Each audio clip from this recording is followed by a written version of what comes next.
In today's video, we will be talking about a cool little tool that's been around for a long time. It solves an annoying problem, which is pretty much anyone working in the trades has these big meaty hands, and occasionally you have to deal with little teeny tiny screws in tight places that you drop 17 times and you curse the world and question your life decisions. Combine that with calluses on your fingers, some pinched nerves, a little tendonitis, burning your fingertips 20 million times over a career, and just the dexterity and feeling in your fingertips aren't what it used to be. And that would be this guy right here. What inspired this video was I was at a customer's place, and one of their technicians was putting on a oil sending unit, I believe it was, and they were trying to start two little screws onto the sending unit, and had the eyelets, and they had a little screwdriver and their fingers trying to get it, and they kept dropping it. And I said, hey, why don't you try this thing out? Now, this tool's been around, it's got to be years and years and years, but I find that there's just not too many people that actually know about this handy little tool. I bought one after I borrowed one probably 20-30 years ago off of another technician. I used it and I ran over to Sears, and I picked it up off of the old Craftsman shelf there, back when Craftsman was still being made in America. And yeah, it just sits in the old screwdriver bin in the toolbox, and it's kind of another one of those break glass in case of emergency. It's not a daily user, but when you need it, you need it. So I decided to make a video about it, but I also wanted to make sure that you could actually buy this style tool. So I picked up a Stanley Proto one, which is when I got the number written down, J9866. Stanley Proto was all made in America, as far as I know. And yeah, and if you're saying, hey, I already know about those things, what do I need to watch your video for?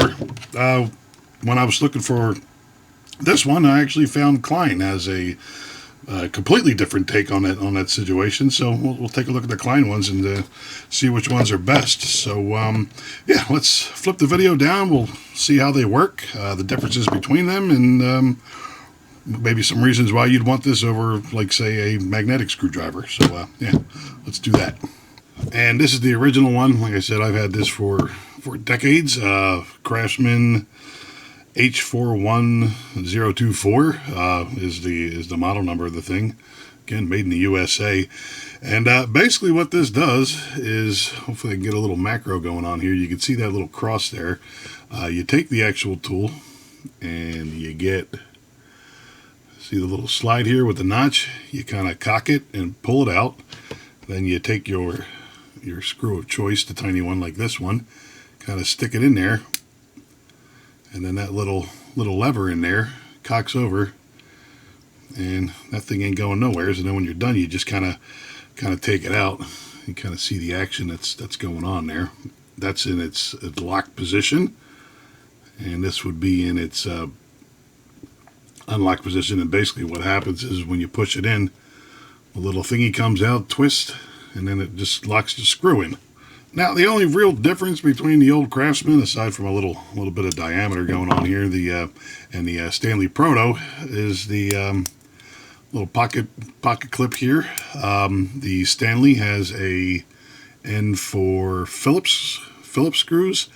We'll test that to see how that works. And this one, of course, still has the slotted head screws. And the old Craftsman, I mean, no pocket clip, and it's got a little magnet on the end, which is actually kind of nice for if you do accidentally drop it, you can kind of pick it up nice and easy like. So generally speaking, in my line of work, aside from what I already mentioned, with sending units and sensors and whatnot, I mean, we still, in commercial equipment, there's still stuff out there that still has screw-on eyelet connectors. Most stuff nowadays just has a pigtail harness with a plug. And I mean, we're getting into that a lot too in the commercial end of things, but we still see these every once in a while. Then you have stuff like this, which would be just a key switch for an electric forklift with screw-on posts. And then you have something like this, which is just like a limit switch of some sort, or actually I think this actually might be a parking brake switch. And you got the screws down here. Now the question some of you might be asking is, well, why don't you just use a magnetic tip screwdriver? Well, first off, slotted head screws and magnetic tip screwdrivers aren't necessarily the best option. Reason being is like, well, here you go right here, and this is the LTT screwdriver, which is probably the best magnetic tip screwdriver I've ever owned. But I mean, it holds it pretty good. But the problem is that you see over here, it doesn't really hold it on the ends because it's a slotted head screw, so it's easy to get the thing to knock off, whereas to one of these things, you kind of have positive pressure holding the thing on. Now, if you're looking at this from a Phillips point of view, this is a slotted head and a Phillips combo type deal. But I mean, yeah, for that, yeah, you'd probably do just as fine with the magnet. But again, I mean, it's still not a positive grip on the thing. And the other problem is, put this back on the flathead. The other problem is a lot of the times they'll use brass fasteners. Now, according to science, brass doesn't really stick to magnets. I mean, you get this is too big for that. So I mean, if you wanted to, you could jam it in there. It'll stick. But yeah, I mean, generally speaking, brass doesn't stick to magnets. So let's show the thing in action. I mean, that's what we're here for, right? Let's get the old LTT screwdriver out of the picture. They're actually coming out with a precision screwdriver, which actually kind of looks really nice, and I think I might pick that up and see what I think about it. But yeah, I did a video on this a while back. This is a really nice screwdriver. All right, so let's do the demonstration with the Craftsman Old Faithful one that I've been using for forever. They call these screw starters.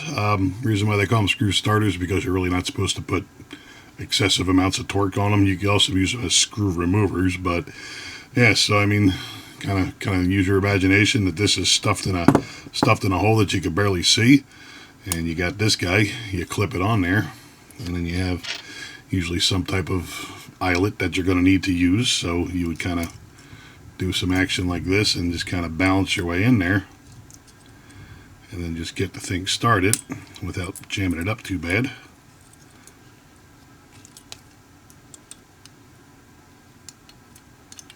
Get it on there. There we go.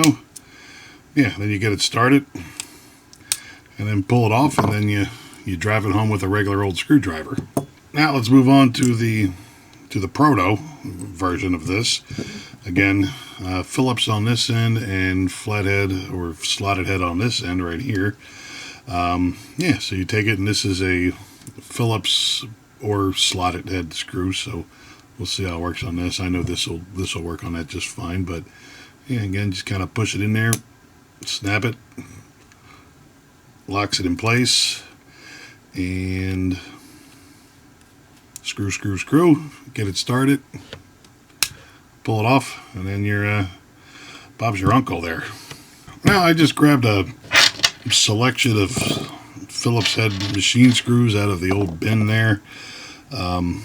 I call these machine screws. I've had people correct me online that these aren't machine screws and they're something else, but they're screws with machine threads. That's why I call them machine screws, and that's what the box I got them out of said. So I'm sticking with that name. But yeah, it's the same concept with the Phillips end, I'm assuming. Twist and turn, cock and locked, I guess. Then you kind of stick it in the Phillips end, and this ain't going to work. I can already see it's not going to work. And yeah, maybe that one's too small. Maybe. Yeah, that's not going to work for that. Same size. Yeah, same size again. Yeah, I'm not sure what size screws you're supposed to use for this. Seems very specific, whereas to the slotted head end is pretty much for anything that'll fit in there. And this would be like, well, I guess number 3 size screw. And it doesn't lock on that either. So, yeah, I'm not 100% sure. Maybe it's just for number 2s. Let me see if it works on the slotted / Phillips style head, which are actually fairly common as far as I can see. I think you probably want to go like this, maybe. Nope, definitely be on this end. And yeah, maybe it's just meant for these style screws. But yeah, that kind of works works that way. But I'm kind of thinking, I mean, even if you did have that, again, a magnetic screw. This is a number 2, I think. Yeah, a good magnetic screwdriver probably do you just fine. The only thing is with the screwdriver style handle, I know for me, more often than not, it's nice to have something nice and skinny, so you know you're holding the eyelet on the thing, and you kind of come over here, and then you do your thing, screw it on there, and then pull it off. So yeah, like I said, the Phillips end of it, I'm not too keen on. It's definitely works all right for the flathead end, though. I would think. Yeah, it's definitely just as good on the flathead end there. All right, well, let's make some room, and we will look at the Klein version of these. Probably going to need to get these out of the package first, I would think. All right, a couple slices later. In case you were curious, I think I mentioned it, but the Protos, they're made in America, and of course the old Craftsman was made in America, and the Kleins are made in Vietnam. Just cut the nubs there, and then these come out, and I lost a little protective thing. All right, it is a little protective tube that they give you. I think it's just for shipping, just to keep them, I guess, from stabbing people, but I don't think we need those guys anymore. Now, the two of these, as far as the packaging goes, you have the one smaller size, which is 3/16 or 5mm slotted head screws, and then you have the larger size, which is 1/4 inch or 6mm screws. Now, again, with the old macro look here, this would be in the working position, I'm guessing. Yeah, so this is where the position you would use to actually put it on, and then when you push these together, these two kind of work as a wedge. There you go, that's a little bit better, maybe. No, there we go. Yeah, these two work as a wedge, and they kind of push together and kind of spread out to hold on to the fastener. All right, let's take this guy back off right here.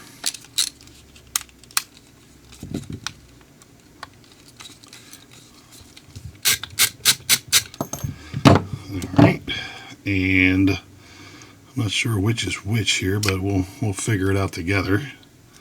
That guy just kind of goes into there, and you push this forward, and wow, that actually holds that on there really good.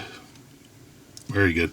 Now on the package it says slotted screw holder driver kit, so I'm assuming you could, unlike these guys, you could actually take these and run it all the way home, or put torque on them. And yeah, definitely. And assuming it's from Klein, I'm guessing this is for like lugs. You would use these for lugs in a junction box. Kind of hold them up there. And yeah, that's not bad at all. Let's see if the smaller one will hold this bigger screw.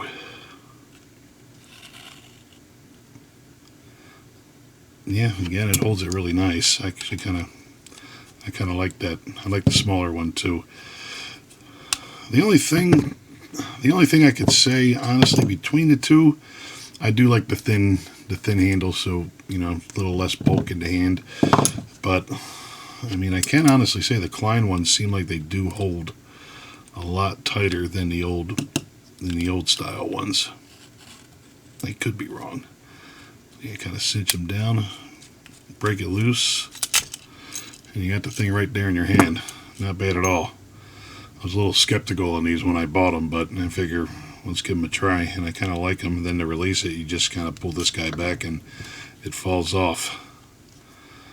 Very nice. And you know what, while we're at it, let's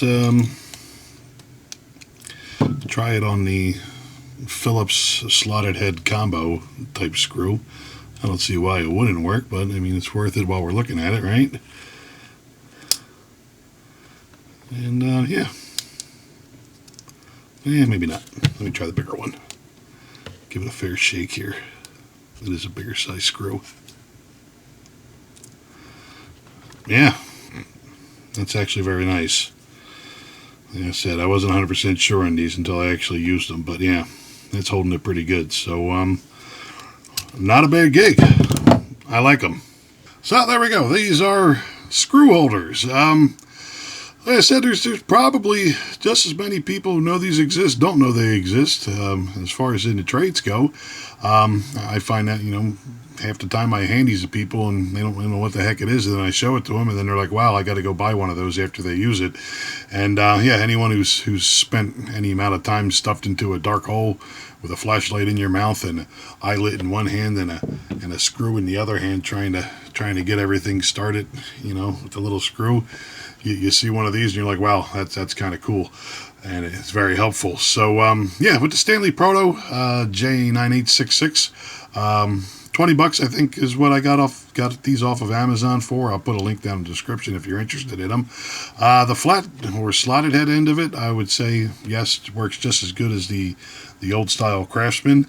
The Phillips end of it, I haven't seen a screw yet that out of my little selection that it actually works good on, or any better than a nice magnetic tip Phillips head screws. So yeah, so that's what it is. But I mean, just for the flat end of it, it's worth it.